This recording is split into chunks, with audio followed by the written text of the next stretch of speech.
Well, people, the longer I live, the more I see, and the more I see, the more I don't believe.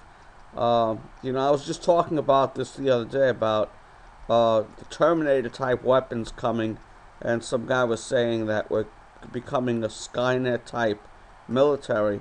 And I said we always have the control, until I read this article anyway. Skynet, the actual robots took over, and there was no human interaction. Wasn't controlled by humans. So we have drones now coming, but they're still controlled by humans in some way.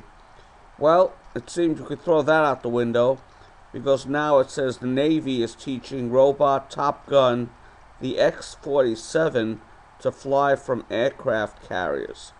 Now, when I read this article, you may be shocked, because I know I was.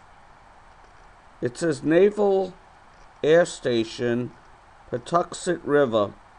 Landing the jet on a plane on an aircraft carrier is one of the hardest and most dangerous things a human being can do, with pilot stress levels spiking higher than in combat. Now the Navy is trying to teach a robot how to do it. The X-47B, or Unmanned Combat Air System, the UCAS. Now it says you have to think of every single contingency and work it into the software. Captain Jamie Engel, the Navy's UCAS program manager, at an event yesterday to roll out the X-47B for the press.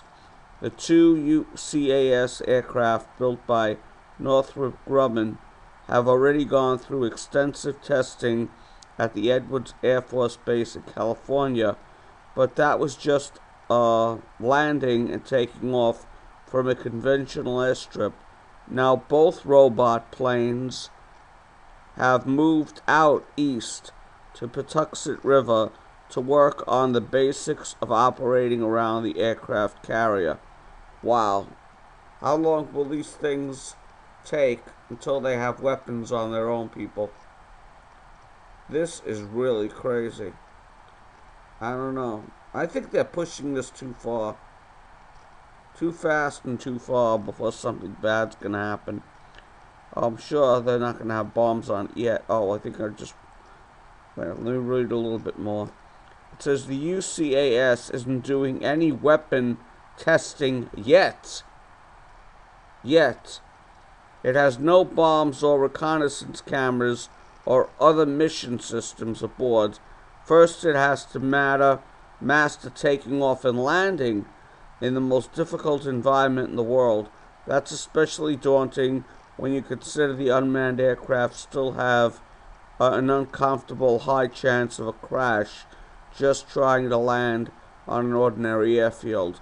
The Navy, like all the other armed services, already make heavy use of unmanned aircraft operating out of the ground bases, and a robotic mini helicopter called the Fire Scout has flown from fire frigates, but no one has ever operated a full-up jet aircraft off an aircraft carrier. UCAS will be the first in 2013. Now the Navy just has to get ready. So I'll be linking you to this, but wow. If we're not getting closer and closer each year to Skynet, I don't know what we are. I mean, eventually the CPU horsepower will catch up. So the link is below, people, if you want to read this yourselves, share it amongst yourselves. But I found this article quite interesting.